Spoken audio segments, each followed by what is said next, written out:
ज्योतिष में विश्वास रखने वाले सभी दर्शकों को ग्रहों के चाल कार्यक्रम में नमस्कार है। इस वीडियो में जानेंगे मीन राशि के जातकों के लिए नवंबर का महीना क्यों खास रहने वाला है। यह गणना चंद्र राशि पर आधारित है, यानी जिन जातक के जन्म पत्रिका में चंद्रमा मीन राशि में स्थित है, जहां 12 लिखा है, उस जातक को मीन राशि का जातक कहा जाता है। आप इस वीडियो को लग्न से भी देख सकते हैं। मित्रों, ज्योतिष गणना के अनुसार नवंबर में ग्रहों के चाल इस तरह रहेंगे। यह ग्रहों की स्थिति मीन राशि वालों को नवंबर के महीने में 15 नवंबर से 19 नवंबर तक और 25, 26, 27 नवंबर कुछ न कुछ अच्छे समाचार, शुभ समाचार देने वाले हैं, खास रहने वाला है। ऐसा क्यों कह रहा हूँ, आइए इन्हीं बातों को डिकोड करते हैं, डिस्कस करते हैं और समझने का कोशिश करते हैं। मित्रों, पूरा वीडियो को सुनेंगे तभी समझ में आएगा।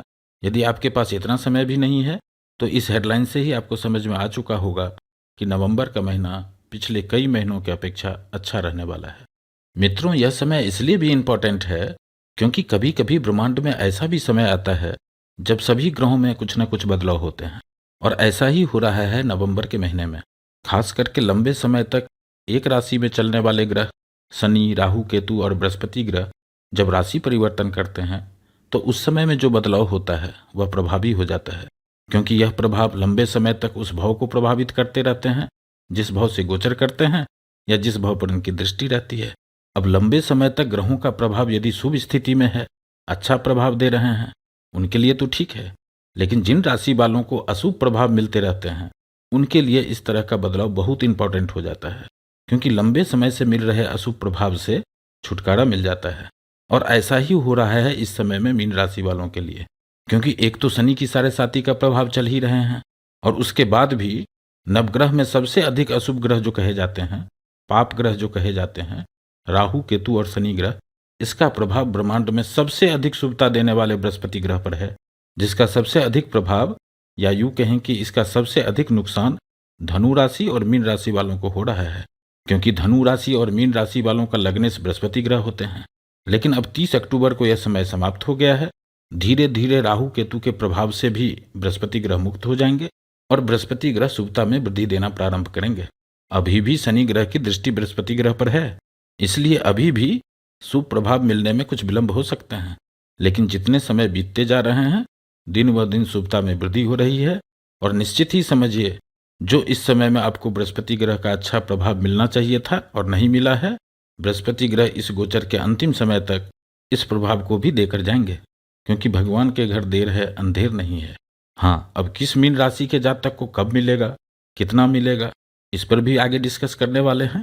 लेकिन यह डिपेंड करता है कि आपके जन्म कुंडली में ग्रहों की क्या स्थिति है, किन ग्रहों का दशा अंतर दशा चल रहा है, क्योंकि नवंबर में अधिकांश ग्रहों की स्थिति पिछले कई महीनों की अपेक्षा सपोर्टिव है। खास करके अब बृहस्पति ग्रह की शुभता में तो वृद्धि हो ही रही है, और मीन राशि वालों के लिए जब 16 नवंबर से धन भाव और भाग्य भाव का स्वामी मंगल ग्रह नवम भाव से गोचर कर रहे हैं, भाग्य भाव से गोचर कर रहे हैं, यह स्थिति कुछ खास रहने वाले हैं। मित्रों, जैसा कि अभी आपसे पहले बताया है कि नवंबर के महीने में सभी ग्रहों में कुछ न कुछ बदलाव हो रहे हैं, तो परिणाम में भी बदलाव होंगे, रिजल्ट में भी बदलाव होंगे। अब नवंबर में मीन राशि वालों के लिए जो सबसे अधिक पॉजिटिव कंडीशन बना रहे हैं, या यूं कहें कि सबसे अधिक बेनिफिट होने वाला है, वह है राहु केतु का राशि परिवर्तन से। क्योंकि अभी तक क्या हो रहा था कि राहु केतु बृहस्पति ग्रह को तो पाप प्रभाव में डाल ही रहे थे, साथ ही साथ बृहस्पति ग्रह की जो 3 अमृत दृष्टि है उन सभी भाव को राहु प्रभावित कर रहे थे, क्योंकि राहु की भी 3 दृष्टि होती है जैसा कि बृहस्पति ग्रह का होता है। और जो दूसरा बेनिफिट होने जा रहा है राहु के राशि परिवर्तन से, कि अब लग्न भाव में, मान सम्मान के भाव में जो पाप कर्तरी का अशुभ प्रभाव दे रहे थे वह भी अब समाप्त हो गया है। अब यहाँ ध्यान से समझिएगा, अभी तक राहु धन भाव में गोचर कर रहे थे, उनकी एक दृष्टि छठे भाव पर था, दूसरी दृष्टि अष्टम भाव पर था और तीसरी दृष्टि दसम भाव पर था, कैरियर के भाव पर था, यानी जमा धन के भाव पर, गुप्त धन के भाव पर, और जहां से हमें धन उपार्जन करने की शक्ति मिलती है यानी दसम भाव पर, कैरियर के भाव पर राहु का प्रभाव था। और बृहस्पति ग्रह को तो पाप प्रभावित कर ही रहे थे। एक राहु केतु का यह बदलाव, राशि परिवर्तन, पाप कर्तरी योग से भी मुक्ति दिला रहे हैं। अब राहु का प्रभाव धन भाव पर भी नहीं रहेगा और कैरियर के भाव पर भी नहीं रहेगा, जिसके कारण अब जो मीन राशि के जातक जो लोग पिछले कुछ समय से बीमार चल रहे थे और सही इलाज नहीं हो पा रहा था, अब देखेंगे कि इस तरह के कुछ युति बनेंगे और सही इलाज होंगे और आप धीरे धीरे ठीक होने लगेंगे। जो लोग कोई कंपटीशन का तैयारी कर रहे हैं उनके लिए भी अगला 6 महीने तक यानी अप्रैल 2024 तक, जब तक बृहस्पति ग्रह की दृष्टि छठे भाव पर है, तब तक आपको अच्छे परिणाम देंगे। जो लोग किसी तरह का प्रोडक्शन करते हैं, मैन्युफैक्चरिंग यूनिट चलाते हैं, रिसर्च के क्षेत्र से जुड़े हुए हैं, आर्मी, पुलिस और जिनको अपने ससुराल वालों से संबंध में मनमुटाव हो गया था, इन सभी को पॉजिटिव इम्पैक्ट देखने को मिलेंगे। साथ ही साथ कैरियर में, व्यापार में भी इम्प्रूवमेंट की स्थिति बन रहे हैं। और यह शुभ परिणाम राहु केतु नहीं दे रहे हैं, यह शुभ परिणाम बृहस्पति ग्रह के कारण मिलने वाले हैं। वैसे अभी भी बृहस्पति ग्रह पर शनि का प्रभाव है, इसलिए परिणाम मिलने में, रिजल्ट मिलने में कुछ विलंब हो सकता है। लेकिन सबसे अच्छी बात यह है कि डे टू डे बेसिस पर, यानी दिन व दिन जैसे जैसे समय बीतता जाएगा, यानी नवंबर से भी अच्छा परिणाम दिसंबर में देखने को मिलेंगे, दिसंबर से भी अच्छे परिणाम जनवरी में देखने को मिलेंगे। अप्रैल 2024 तक एक अच्छे परिणाम, एक अच्छी स्थिति देने वाले हैं यहाँ पर बृहस्पति ग्रह। अब अगले 18 महीनों के लिए राहु लग्न भाव से गोचर करेंगे। इसका प्रभाव समय समय पर बदलते रहेंगे, क्योंकि जैसा अभी आप देख पा रहे हैं, मीन राशि में राहु अकेले गोचर कर रहे हैं, तो इसका प्रभाव आपको अलग देखने को मिलेगा। लेकिन जब इस भाव में कोई ग्रह गोचर करेंगे तो उस समय में राहु का प्रभाव बदल जाएगा। अभी लगभग अगले 6 महीने तक मीन राशि में लग्न भाव में जहां 12 लिखा है, किसी भी ग्रह का गोचर नहीं होने जा रहा है। इसलिए अभी राहु का प्रभाव अगले 6 महीने तक जो मीन राशि वालों को देखने को मिलेंगे, उस कैलकुलेशन के हिसाब से धन के लिए भी स्थिति अच्छी रहेगी और स्वास्थ्य के लिए भी स्थिति अच्छी रहेगी। जो लोग ऑनलाइन, वाईफाई, इंटरनेट और किसी तरल पदार्थ का, जैसे दूध, घी, पानी, डीजल, पेट्रोल, लीकर से संबंधित मैन्युफैक्चरिंग करते हैं, व्यापार करते हैं या नौकरी करते हैं, उनके लिए यह समय अच्छा रहने वाला है। इसका प्रभाव आपको धीरे धीरे दिखाई देगा, क्योंकि राहु स्लो मोशन प्लानेट हैं। अब किसी को नवंबर में यह प्रभाव दिखेगा, किसी को दिसंबर में दिखेगा, किसी को उसके बाद भी दिखेंगे, क्योंकि यह डिपेंड करता है कि आपकी कुंडली में राहु की क्या स्थिति है।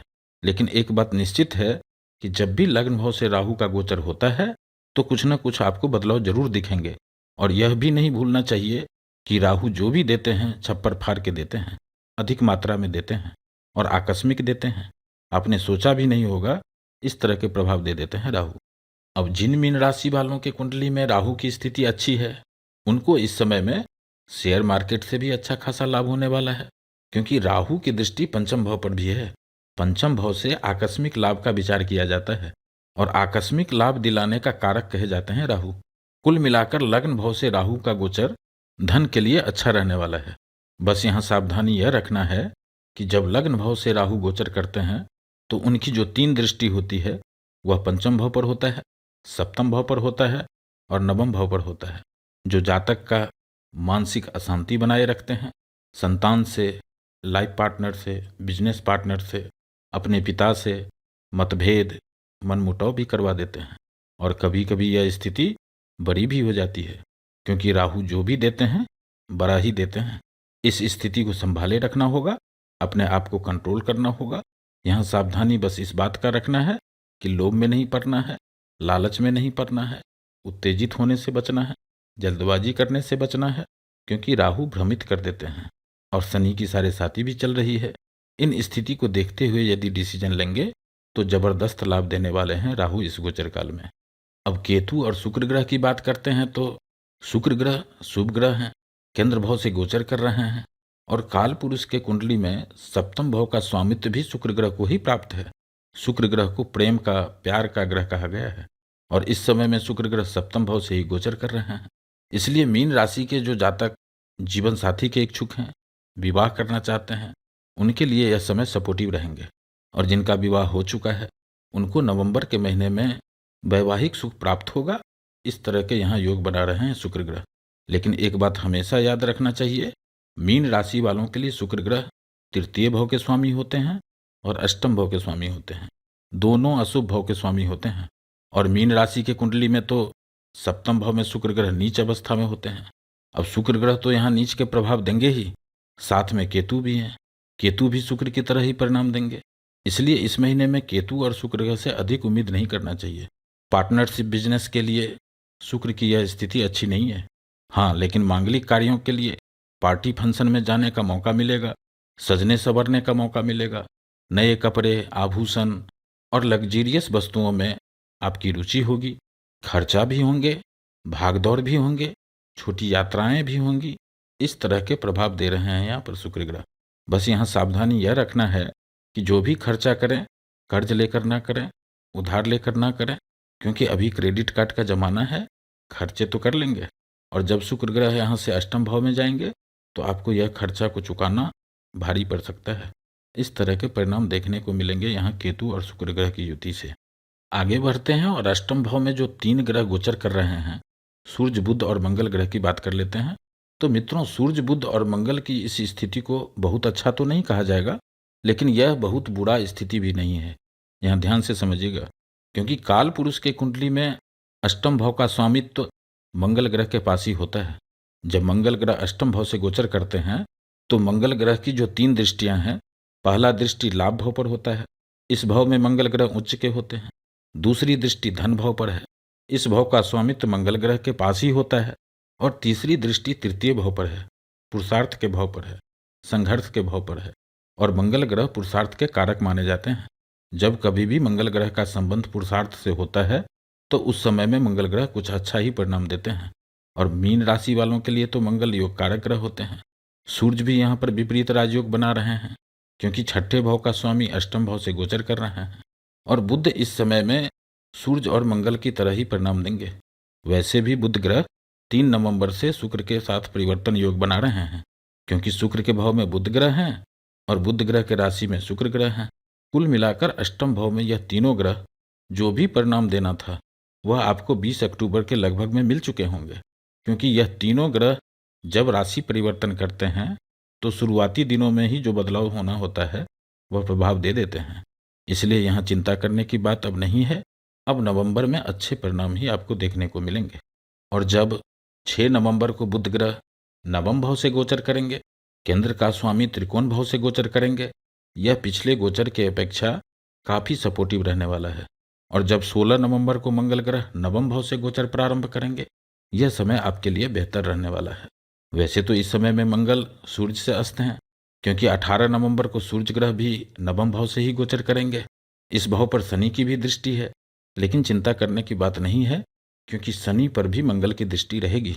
इस समय में सूर्य, मंगल और बुध ग्रह की युति जो मीन राशि वालों को प्रभाव देने वाले हैं, जिसके कारण विदेश से संबंधित कार्यों के लिए रास्ता खुलेंगे, भाग्य का साथ मिलेगा, यात्रा के भी योग बनेंगे। जो लोग नेटवर्किंग से जुड़े हुए हैं, बैंकिंग क्षेत्र से जुड़े हुए हैं, कंसल्टेंसी करते हैं, अकाउंट का काम करते हैं, कंप्यूटर के क्षेत्र से जुड़े हुए हैं, इंटरनेट के क्षेत्र से जुड़े हुए हैं, ऑनलाइन बिजनेस, ऑनलाइन व्यापार करते हैं या नौकरी करते हैं, जो लोग जमीन से संबंधित काम करते हैं, किसान भाइयों के लिए अच्छा समय साबित होने वाला है। और मजे की बात यह है कि मंगल का यह गोचर अभी लगभग 45 दिन तक इसी भाव में रहेगा।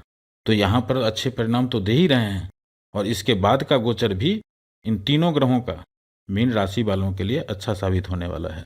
इसलिए वीडियो के शुरुआत में ही हेडलाइन में आपसे बताया था कि नवंबर के महीने कुछ खास रहने वाला है मीन राशि वालों के लिए। कुल मिलाकर नवंबर के महीने में अच्छी स्थिति रहने वाली है। आगे बढ़ते हैं और शनि ग्रह की बात कर लेते हैं। तो 4 नवंबर से शनि ग्रह मार्गी अवस्था में गोचर करेंगे। यदि नवंबर महीने की बात किया जाए तो इस समय में शनि ग्रह घनिष्ठा नक्षत्र में गोचर कर रहे हैं। 24 नवंबर तक शनि ग्रह मीन राशि में जो 3 नक्षत्र होते हैं उनमें पूर्वा भाद्रपद नक्षत्र वालों को, और जिसका जन्म रेवती नक्षत्र में हुआ है, उनको सबसे अधिक और शुभ परिणाम देखने को मिलेंगे। यानी शनि ग्रह यहाँ सपोर्टिव स्थिति में हैं। और जिनका जन्म उत्तरा भाद्रपद नक्षत्र में हुआ है उनको 25 नवंबर के बाद बेहतर परिणाम देखने को मिलेंगे। यदि आपके लग्न कुंडली में चंद्रमा शनि से पीड़ित नहीं है तो नवंबर में शनि ग्रह का प्रभाव वैसा ही रहेगा जैसा पिछले महीने में था। लेकिन फिर भी सभी मीन राशि के जातकों को सावधान रहना चाहिए, सचेत रहना चाहिए, क्योंकि साढ़े साती का प्रभाव चल रहा है। खास करके किसी को पैसे कर्ज न दें, नई जगह इन्वेस्टमेंट करने से बचें। यदि इन्वेस्ट करना ही है तो लॉन्ग टर्म इन्वेस्टमेंट करें, लंबे समय के लिए इन्वेस्टमेंट करें। इस तरह के प्रभाव दे रहे हैं यहाँ पर शनि ग्रह। अब इस समय को और अच्छा कैसे बनाया जा सकता है, इसके लिए जब भी समय मिले अपने आराध्य को नमन करें, महादेव को ध्यान करें। ऐसा करने से राहु, केतु और शनि से होने वाले परेशानी में कमी होते हुए देखेंगे। मीन राशि वालों को अभी नित्य बृहस्पति ग्रह का बीज मंत्र करना चाहिए, ओम ब्रीम बृहस्पतियै नमः। और इस विश्वास से हनुमान चालीसा का पाठ करें, जो यह पढ़े हनुमान चालीसा, जो हनुमान चालीसा पढ़ेंगे होई सिद्ध साखी गौरीसा, उनका कार्य सिद्ध होगा। इस बात का साक्षी गौरीसा महादेव हैं। फिर उपस्थित होंगे एक नए वीडियो के साथ। नमस्कार।